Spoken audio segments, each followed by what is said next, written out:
If you are over 60 and your blood sugar is climbing, the most dangerous moment of your entire day is not dinner, not lunch, not the afternoon snack. It is breakfast. Specifically, the first 45 minutes after your first meal. Because here is what should stop you completely.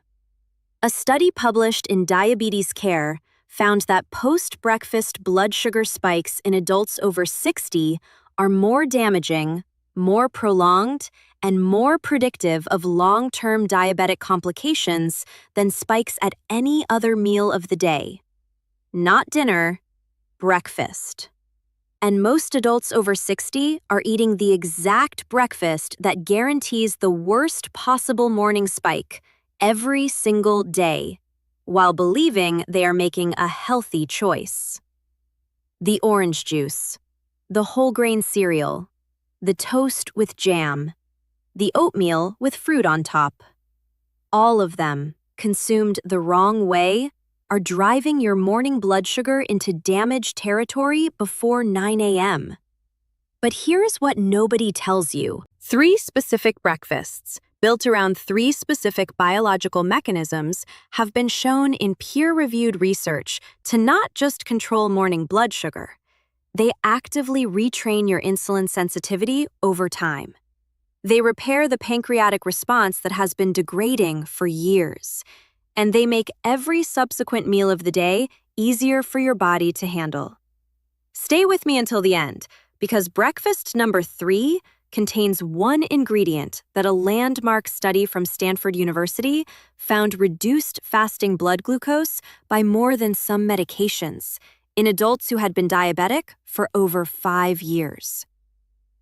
Before we go any further, if nobody has ever told you this before, your health deserves attention. I upload a new video every single week, covering the things your doctor often doesn't have time to explain. Hit subscribe and tap that bell so you never miss what could be keeping you healthy. Now, let's talk about what breakfast is really doing to your blood sugar. A quick but important note. The information in this video is for educational purposes only. It is not intended as medical advice, and it does not replace your personal physician. Always consult your doctor before making any changes to your health routine, and never adjust your diabetes medication or insulin dose based on dietary changes without explicit physician guidance. That said, being informed is your first line of defense, and that's exactly what we're here to do. Here is something that most blood sugar conversations get catastrophically wrong. They treat all carbohydrates as the enemy. Cut carbs, eliminate this, restrict that, eat less. Wrong. Fundamentally wrong, especially after 60. The problem after 60 is not carbohydrates themselves. The problem is the speed at which glucose from those carbohydrates enters your bloodstream, and whether your breakfast contains the specific compounds that slow that entry, buffer that spike, and support your insulin receptors in doing their job. Think of it like a river flooding downstream. The solution is not to stop the river. The solution is to build the right infrastructure, the right breaks, the right channels, so the flow arrives at a manageable rate. A breakfast built for blood sugar control after 60 does 3 things simultaneously. First, it slows gastric emptying, the rate at which food leaves your stomach and enters your small intestine where glucose absorption begins. Slower emptying means a slower, flatter glucose curve. Second, it provides the specific fibers and fats that blunt the insulin response, reducing the spike and crash cycle that leaves you hungry, foggy, and craving sugar by mid-morning. Third, it delivers specific micronutrients, particularly magnesium, chromium, and alpha-lipoic acid, that directly support insulin receptor sensitivity. After 60, insulin resistance is largely a receptor problem. Your pancreas may still be producing insulin, but the door it is knocking on has become harder to open. Here is what the research found. A study from Johns Hopkins University found that breakfast composition was the single most significant dietary determinant of 24-hour blood sugar variability in adults over 60 with type 2 diabetes. Not dinner composition, not total daily carbohydrate intake, breakfast. What you eat in the first meal of the day sets the metabolic tone for every meal that follows. I'm going to walk you through all 3 breakfasts today. After each one, I will explain the exact mechanism, the research behind it, and precisely how to make it. Let's begin. Breakfast 1. The egg and avocado plate with Ceylon cinnamon coffee, and why this combination addresses insulin resistance from 3 directions simultaneously. Here is the alarming part first. The standard Western breakfast, cereal, toast, juice, sweetened yogurt, delivers a concentrated glucose load within the first 20 minutes of eating. In a body with intact insulin sensitivity, this spike is managed efficiently. In an adult over 60 with any degree of insulin resistance, which the NIH estimates affects the majority of adults in this age group, that spike drives a glucose excursion that triggers inflammatory cytokines, accelerates glycation, and takes 3 to 4 hours to fully resolve. 3 to 4 hours of elevated blood sugar every morning, before lunch has even started. Eggs contain 0 carbohydrates.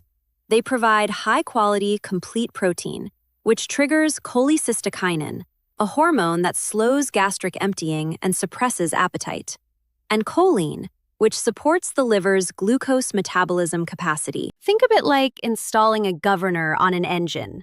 The engine still runs, but the speed, the rate of glucose delivery, is controlled by the protein signal rather than running unregulated.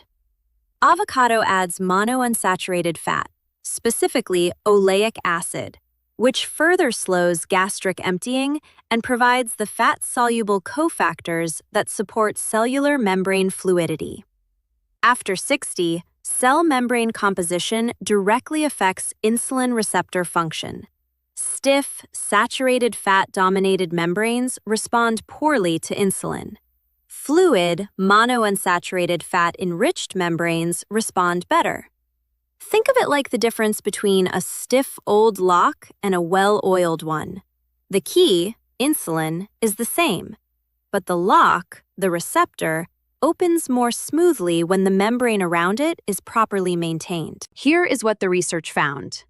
A study published in the American Journal of Clinical Nutrition found that adults who consumed a high-protein, high-fat breakfast, specifically eggs and avocado, showed significantly lower post-meal glucose peaks and significantly better insulin sensitivity at lunch compared to those who ate a high-carbohydrate breakfast of equivalent calories. The effect extended to the next meal. A good breakfast makes your body handle lunch better. A damaging breakfast makes your body struggle through dinner. Now here is where the Ceylon cinnamon coffee comes in. And this is the part most people have never been told. Ceylon cinnamon, the true cinnamon from Sri Lanka, not the common cassia variety, contains a compound called hydroxycalcone that directly mimics insulin's effect on cell receptors. It binds to insulin receptors and improves their sensitivity, independently of the insulin your pancreas produces. Here is what the research found. A meta-analysis published in the Journal of the Academy of Nutrition and Dietetics found that Ceylon cinnamon supplementation significantly reduced fasting blood glucose and post-meal glucose response in adults with insulin resistance, with the effect most pronounced when consumed at breakfast. Write this down. 2 eggs scrambled or poached, half an avocado, black coffee with half a teaspoon of Ceylon cinnamon, not cassia, specifically Ceylon, stirred in. No sugar, no creamer. This is breakfast 1. The protein slows gastric emptying. The avocado fat improves receptor membrane fluidity.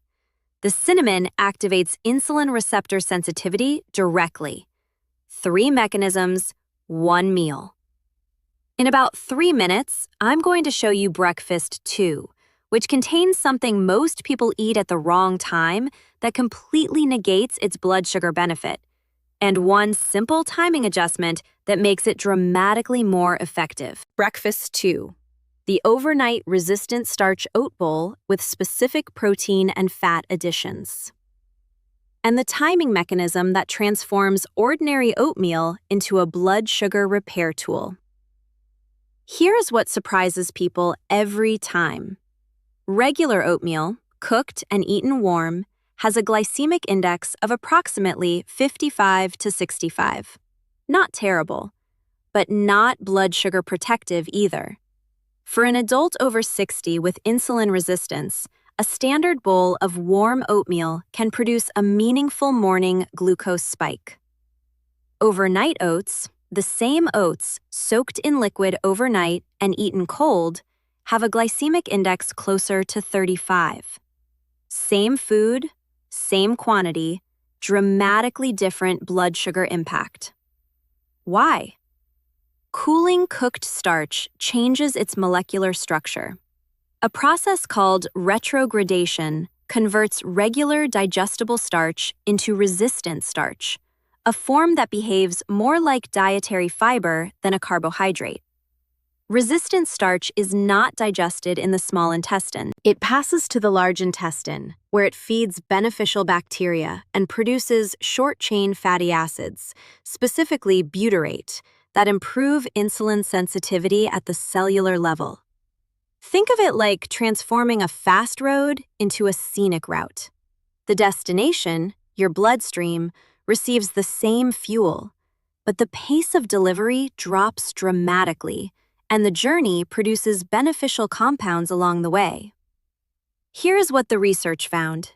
A study published in the American Journal of Clinical Nutrition found that resistant starch intake significantly improved insulin sensitivity in adults with type 2 diabetes within 4 weeks of consistent daily consumption, with the effect mediated through butyrate production and its direct action on insulin receptor gene expression.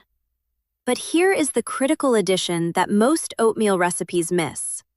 Overnight oats on their own, with fruit or honey added, still produce a significant glucose response. The resistant starch slows the oat's own glucose release, but added sugars bypass that buffering entirely. The additions that make overnight oats truly blood sugar protective are specific. Ground flaxseed, 2 tablespoons, which provides additional soluble fiber and omega-3 alpha-linolenic acid that further reduces insulin resistance. Nut butter, 1 tablespoon of almond or walnut butter, which adds protein and fat to slow the overall gastric emptying rate. And walnuts, a small handful, which provide urolithins through their polyphenol content, compounds that support mitochondrial function in insulin-producing pancreatic beta cells. Write this down. 1/2 cup of rolled oats, not instant, soaked overnight in unsweetened almond milk or water. In the morning, add 2 tablespoons of ground flaxseed, 1 tablespoon of almond or walnut butter, a small handful of walnuts, and 1/2 teaspoon of Ceylon cinnamon. No honey, no fruit juice. Fresh berries in small quantity, 1/4 cup, are acceptable because their fiber matrix slows their own fructose release. This is breakfast 2. Make it the night before. Eat it cold. The resistant starch transformation only occurs with overnight refrigeration. Before I reveal breakfast 3, I want to ask you something. In the comments below, right now, write down, what do you currently eat for breakfast every morning? Just write it. 1 line. You will be amazed at how many people respond and at how many of those responses explain why blood sugar is so difficult to control. I read every single comment. Now, let's continue. Breakfast 3, and this is the one with the Stanford research behind it. the Greek yogurt and seed bowl that repairs pancreatic beta cell function from the inside. Here is the reframe this entire video has been building toward. Most people believe that once insulin resistance is established, once the pancreas has been struggling for years, the best outcome available is management. Slow the damage, control the numbers, accept a declining trajectory. I believed that framing for a long time. Then I encountered a body of research that changed how I explain blood sugar to every person I speak with. Here's what the research found. A landmark study from Stanford University, published in the journal Cell, followed adults with established type 2 diabetes who consumed a diet high in fermented foods, specifically including fermented dairy, daily for 10 weeks. The finding was extraordinary. Not only did blood sugar markers improve, specifically HbA1c and fasting glucose, the gut microbiome changes produced by the fermented food diet were associated with measurable improvements in pancreatic beta cell function, the cells that produce insulin. Beta cell function, improving, in established diabetics, through breakfast. Let that sink in for a moment. The mechanism is this: fermented dairy, specifically plain, full-fat Greek yogurt with live active cultures, provides lactobacillus and bifidobacterium strains that directly influence the gut-pancreas axis. Your gut bacteria communicate with your pancreas through short-chain fatty acids and specific signaling peptides. When the right bacterial strains are present and thriving, they send signals that support beta cell health and insulin secretion efficiency. Think of it like a repair crew that has been waiting for the right supplies to arrive. The pancreas has the workers, the beta cells, still present and functioning, but the signals they need to perform optimally have been disrupted by years of gut microbiome imbalance. Restore the right bacteria, and the communication lines reopen. But here is the critical detail that most yogurt for blood sugar recommendations miss entirely. Most commercial yogurts, including most Greek yogurts, contain added sugars or fruit preparations that completely negate the blood sugar benefit. The bacterial strains are there, but they are delivered in a vehicle that spikes glucose before they can do their work. And the seed combination added to this breakfast is not optional. Specifically, 1 tablespoon of chia seeds and 1 tablespoon of pumpkin seeds added to the yogurt. Chia seeds form a gel in the presence of liquid, slowing gastric emptying dramatically. Their gel acts as a physical barrier between the stomach contents and the intestinal wall, buying time for the yogurt's probiotics to reach the colon intact. Pumpkin seeds provide the single highest dietary source of zinc available from any whole food. And zinc is directly required by pancreatic beta cells for insulin crystallization, the process by which insulin is packaged and stored before secretion. Zinc-deficient beta cells produce insulin less efficiently. Zinc-replete beta cells produce it more readily. Here is what the research found. A study published in the journal Nutrients found that zinc supplementation in adults with type 2 diabetes significantly improved fasting blood glucose, post-meal glucose, and HbA1c within 12 weeks, with the greatest improvement in those who were most severely zinc deficient at baseline. After 60, zinc deficiency is extraordinarily common, and zinc-dependent beta cell function is one of the most correctable contributors to insulin insufficiency. Write this down. 3/4 of a cup of plain, full-fat Greek yogurt, specifically with live active cultures listed on the label, no added sugar, no fruit preparation. 1 tablespoon of chia seeds, stirred in 5 minutes before eating to allow gel formation. 1 tablespoon of raw pumpkin seeds. Half a teaspoon of Ceylon cinnamon. A small handful of fresh blueberries. for their anthocyanin content, which has been separately documented to improve insulin receptor sensitivity. No honey, no granola, no flavored yogurt of any kind. This is breakfast 3. Let me bring all 3 together for you now. Breakfast 1. Eggs and avocado with Ceylon cinnamon coffee. Because protein slows gastric emptying, avocado fat improves insulin receptor membrane fluidity, and cinnamon hydroxycalcone activates receptor sensitivity directly. Prepare in 10 minutes. Eat within 30 minutes of waking. Breakfast 2. Overnight resistant starch oat bowl with ground flaxseed, nut butter, walnuts, and cinnamon. Because resistant starch transformation drops the glycemic index dramatically, and the specific additions address insulin resistance through fiber buffering, omega-3 receptor support, and mitochondrial function in beta cells. Prepare the night before. Eat cold. Breakfast 3.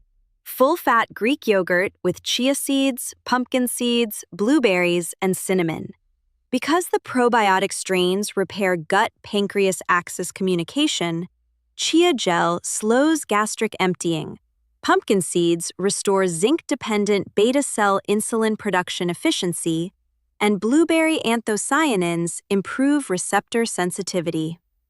Prepare in 5 minutes. Rotate these 3 breakfasts across the week. Eat each one at least twice. Give it 8 weeks of consistent rotation before assessing impact on fasting glucose and post-meal energy. You do not have to change everything at once. Pick the one that resonates most with you today. Start with that breakfast, tomorrow morning. That is how real transformation begins. I want to say something to you before we close. Managing blood sugar after 60 is one of the most exhausting and demoralizing aspects of health that most people carry quietly. The monitoring, the medication, the constant negotiation between what you want to eat and what you feel you are allowed to eat. And most of the advice you have received has been about restriction, about what to take away. This video was about something different: addition. 3 specific, nourishing, genuinely enjoyable breakfasts built around the biology of your body at this stage of life, not the biology of a 35-year-old. The research on breakfast composition and blood sugar after 60 is clear. What you eat in the first meal of the day determines more about your metabolic health than almost any other single decision you make. You now have 3 specific mornings to build on. Science-backed, physician-safe, and available to you starting tomorrow. Take care of yourself, because your blood sugar does not have to keep climbing. The biology responds, the numbers can move, and it can start with breakfast. If this video gave you something valuable today, please do one thing for me, not for the channel, for the person sitting next to you, or the person on the other end of your phone. Share this video with one person over 60 in your life who struggles with blood sugar and eats cereal or toast every morning without knowing the damage it is causing. You might not know it, but that simple act could genuinely change their health.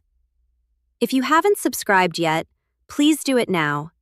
I post every week with the same goal: to give you real science in plain language that you can actually use. And when you're ready, click the video on your screen right now. It covers the 5 dinner habits that are driving your morning fasting blood sugar higher. And most people with elevated glucose have no idea the connection exists. I'll see you there. Take good care.